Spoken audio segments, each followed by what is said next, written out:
அனைவருக்கும் வணக்கம். சிம்ம ராசிக்காரர்களுக்கு அஷ்டம சனி எப்போது தொடங்குகிறது? கண்டச்சனி எப்போது முடிகிறது? அஷ்டம சனி சிம்ம ராசிக்காரர்களுக்கு என்ன செய்ய போகிறது? அஷ்டம சனியால் எப்பேற்பட்ட மாறுதல்களை சந்திப்பதற்கான சூழலை உருவாக்கி கொடுக்க போகிறது என்பதை ஆராய்ந்து பார்க்கும் போது தற்போது சிம்ம ராசிக்காரர்களுக்கு சனி கண்டச்சனியாக சஞ்சரித்து வந்து கொண்டிருக்கிறார். நவம்பர் 4 முதல் வக்ர நிவர்த்தி பெற்று கண்டச்சனியின் ஆதிக்கம் அதிகரிக்க போகிறது. டிசம்பர் 20ஆம் தேதிக்கு பிறகு வாக்கிய பஞ்சாகமத்தின்படியும் வக்ர நிவர்த்தி பெறுகிறாருங்க. கண்டாதிபதியாக இருக்கக்கூடிய சனி பகவான் கண்டஸ்தானத்தில் சஞ்சரிக்கக்கூடிய சனி பகவான். எனவே பல்வேறு வகையான சிரமங்கள் சிக்கல்கள் அதீதமாக இருக்கக்கூடிய முதன்மையான ராசியில சிம்ம ராசியும் ஒன்றாக பார்க்கப்படுகிறது. அதிக சிரமங்களை சந்திக்கக்கூடிய ராசியில் 7.5 சனி போல் சிரமங்கள் அதிகமாக யாருக்கு இருக்கிறது என்று கேட்டால் இதில் 7.5 நாட்டு சனியில் முற்பகுதியிலும் பிற்பகுதியிலும் இருப்பவர்களை விட இந்த வேளையில் கண்டச்சனியால் அதிக சிரமங்களை சந்திப்பதற்கான சூழல் சிம்ம ராசிக்காரர்களுக்கு உண்டு என்பதுதான் யதார்த்தமான உண்மை. ஏனென்றால் இந்த வேளையில் சனி மட்டும் சாதகமா இல்லைங்க, குருவும் தொழில் ஸ்தானத்துல இருக்கிறார். அது பெரிய அளவுல நன்மையை தரல. ராகு மிக வலுவாக அஷ்டமத்தில் அமர்ந்திருக்கிறாருங்க, அதுவுமே பெரிய பிரச்சனை. கேது தனஸ்தானம் என்று சொல்லக்கூடிய 2ல் இருக்கிறார், அதுவும் சாதகமற்ற அமைப்பு. இப்படி மிக முக்கிய கிரகங்கள் அனைத்துமே சாதகமற்ற ஒரு அமைப்பில் இருப்பதால் அதிக சிரமங்களை சந்திக்கக்கூடிய ராசியாக நிச்சயமாக சிம்ம ராசி பார்க்கப்படுதுங்க. அதுல எந்த விதமான மாற்று கருத்தும் கிடையாது. தசாபுத்திகள் வலுவாக இருந்து பெரிய அளவிலான கிரகநிலைகளுடைய அமைப்பு தசாபுத்திகளின் அடிப்படையில் சாதகமாக இருக்கும் போது மட்டும்தான் நல்ல பலன்களையும் நல்ல நிறைவான வளர்ச்சியையும் பெறுவதற்கான யோகம் சிம்மராசிக்காரர்களுக்கு கிடைக்கும். ஆனால் அது பார்க்கும்போது சிம்மராசிக்காரர்கள்ல ஒரு 20% நபர்களுக்கு கூட இது போன்ற யோகம் நிறைந்திருக்கக்கூடிய அமைப்பு இல்லை என்றுதான் சொல்ல வேண்டும். அப்ப 80%க்கும் மேற்பட்ட சிம்மராசிக்காரர்கள் பல்வேறு வகையான சிரமங்களில் இருக்கிறார்கள் என்பதுதான் யதார்த்தமான உண்மை. அது உறவுகளால் ஏற்பட்ட பிரச்சனையாக இருக்கலாம், தொழிலால் இருக்கலாம், உத்தியோகத்தால் இருக்கலாம், அல்லது பொருளாதார ரீதியாக கடன் சார்ந்த தொல்லையாக இருக்கலாம். இதெல்லாம் விட 3ஆவதா ஒருத்தன் ஏமாத்திட்டு போனதா கூட இருக்கலாங்க. இப்படி பல்வேறு வகையான தொல்லைகள் சிரமங்கள் அதிகமாக சந்திக்கக்கூடிய ராசியாக நிச்சயமாக சிம்மராசி பார்க்கப்படுதுங்க. ஆனால் சனி அஷ்டமஸ்தானமாகிய 8ஆம் இடத்துல எப்போது நுழைகிறார் என்று பார்க்கும்போது மார்ச் மாதம் 29ஆம் தேதி இரவு 9:44 மணிக்கு 2025ஆம் வருடத்தில் அஷ்டம சனியாக அடியெடுத்து வைக்கிறாருங்க திருக்கணித பஞ்சாகமத்தின்படி. அப்போது அது தொடர்ந்து சில மாதங்கள்லயே குரு பகவான் லாபத்தில் அமர்ந்துருவாருங்க. ராசியின் அதிபதியான சூரியனுக்கு நட்பு கிரகமாக இருக்கக்கூடிய குரு லாபஸ்தானத்திற்கு வந்துடுவார். அதுக்கு பிறகு குரு மிக வலுவாக உச்சம் பெற்று விரயத்துல சஞ்சரிப்பாருங்க.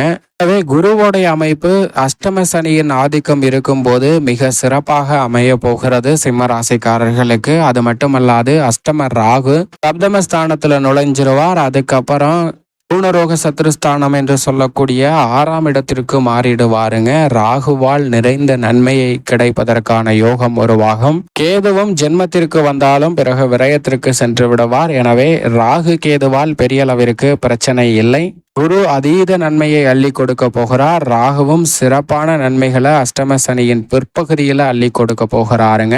திருக்கணிதத்தின்படி அஷ்டம சனி 2025 துவங்கியிருந்தாலும் வாக்கிய பஞ்சாகமத்தின்படி 6/3/2026 அன்றுதான் துவங்குகிறது. அப்படி முழுமையாக அஷ்டம சனிக்குள் வரக்கூடிய சிம்மராசிக்காரர்களுக்கு நிச்சயமாக நிறைவான மாறுதல் உண்டுங்க. பொருளாதார ரீதியாக இருக்கக்கூடிய சிக்கல்களை குரு பகவான் பெருவாரியாக தகர்த்து விடுகிறார். அதே போன்று ராகுவும் நல்ல மாற்றங்களை ஏற்படுத்தி கொடுக்கிறாருங்க.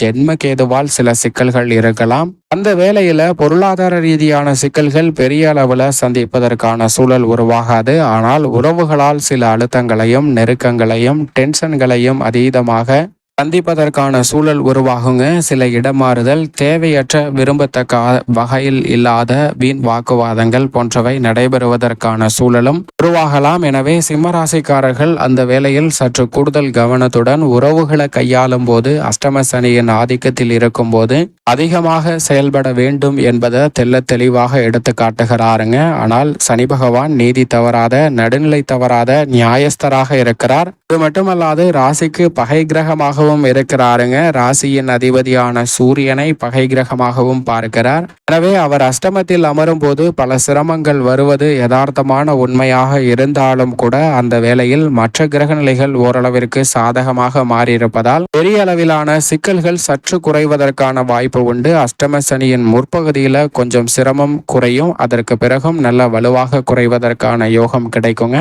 ஆனால் அதற்கு முன்னதாக இருக்கக்கூடிய இந்த கண்டச்சனியின் ஆதிக்கம் என்பது ஒரு அமைப்பு இருக்கு பாருங்க. இந்த அமைப்புல ராகு அஷ்டமத்துல இருக்காரு, குருவும் தொழில இருக்காரு, கேதுவும் தனஸ்தானத்துல இருக்காரு, சனியும் கண்டச்சனியா இருக்காரு. இந்த அமைப்பு மிக மோசமான அமைப்பாக தான் சிம்ம ராசிக்காரர்களுக்கு நிச்சயமாக பார்க்கப்படுகிறது. எனவே இந்த வருடம் அடுத்த வருடம் மார்ச் மாதம் 29ஆம் தேதி வரைக்குமே எந்த பணியை மேற்கொண்டாலும் அதிக கவனத்துடன் செய்யணுங்க. 1க்கு 2, 2க்கு 4 லாபம் கிடைக்கிறது அப்படின்னு சொல்லக்கூடிய தொழில் பக்கம் நிச்சயமா போகிறாதீங்க.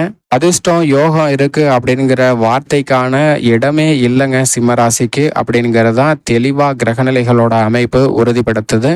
எனவே அதிர்ஷ்டம் லக்கு இதெல்லாம் ஒர்க் அவுட் ஆகி நம்ம முன்னாடி வந்துடுவோம் அப்படின்னு நினைக்காதீங்க. கடினமாக உழைச்சாலும் கூட உங்களுடைய திறமைக்கு அங்கீகாரம் கிடைக்காமல் போவதற்கான வாய்ப்பு இருக்கே தவிர முன்னேற்றத்தை அபரிவிதமாக சந்திப்பதற்கான சூழல் இல்லை என்பதுதான் தெல்ல தெளிவாக எடுத்து காட்டுகிறது. ஆனால் இந்த வேளையில் தொழில் ஸ்தானத்துல குரு வக்ரம் பெறுவதால் சில நல்ல வாய்ப்புகள் கிடைக்கும். அதை சரியாக பயன்படுத்தி கொண்டால் நிச்சயமாக சிறப்பான முன்னேற்றத்தை பெறலாம். என்னதான் குருவின் வக்ரம் இருந்தாலும் கூட அவ்வளவு பெரிய சிறப்பான மாற்றத்தை நிச்சயமாக சந்திப்பதற்கான சாத்தியக்கூறுகள் இல்லை என்பதுதான் யதார்த்தமான உண்மை. எனவே மற்ற ராசிக்காரர்களை விட அதிலும் குறிப்பாக ஜென்மசனியாக இருக்கக்கூடிய கும்பராசிக்காரர்களை விட அதிக கவனம் சிம்மராசிக்காரர்களுக்கு சனி பகவானின் அமைப்பால் தேவைப்படுகிறது என்பதுதான் யதார்த்தமான உண்மையாக பார்க்கப்படுகிறது. எனவே குடும்பத்தில் சுப நிகழ்வுகள் திட்டமிடுவதாலும் அதிக கவனம் தேவைங்க.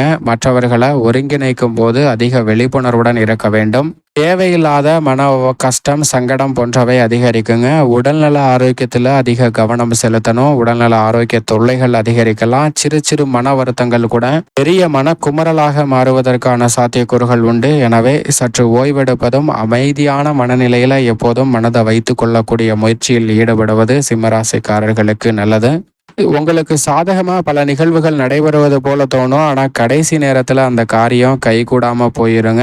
எனவே கடைசி வரைக்கும் விழிப்புணர்வுடன் செயல்பட வேணும். ஒரு கடனை அடைக்க மற்றொரு கடனை வாங்க வேண்டாம். கடனை எப்படி தீர்க்கணும் அப்படிங்கிற ஒரு முடிவுக்கு வாங்க. அதை நோக்கி செயல்படுங்க. நல்ல மாற்றத்தை சந்திக்கலாம். இந்த தருணத்துல சிம்மராசிக்கார பெண்மணிகள் அதிக கவனத்துடன் இருக்கணும். தேவையில்லாத பிரச்சனைகள் நீங்கள் விலகியே சென்றாலும் கூட உங்களை தேடி தேவையில்லாத வம்பு சச்சரவு வந்துகிட்டே தான் இருக்கும். அதை விட்டு விலகி போகிறதுக்கு கொஞ்சம் முயற்சி கூடுதலாக எடுக்க வேண்டிய தருணமாக தான் இருக்கு. அஷ்டம சனியிலும் கொஞ்சம் சிரமங்கள் வருங்க. கவனத்துடன் இருக்கணும். இந்த சிரமங்கள் எல்லாம் குறைத்து நன்மை நிறைந்தவையாக மாற்றணும் அப்படின்னா நிச்சயமாக சிம்மராசிக்காரர்கள் சனி பகவான் ஆலயமான திருநள்ளாறு சனீஸ்வர பகவான் ஆலயம் சென்று சனி பகவானை தரிசித்து வாருங்கள். பல்வேறு வகையான சிரமங்கள் தங்களுடைய வாழ்வில் நிச்சயம் குறையும். கண்டச்சனியால் நிரந்தர வேலை வாய்ப்பாக மாறுவதற்கான யோகமும் கிடைக்கும். வேலை பறிபோனாலும் நிரந்தர வேலை வாய்ப்பு உருவாவதற்கான யோகமும் உங்களை தேடி வரலாங்க சிம்மராசிக்காரர்களுக்கு.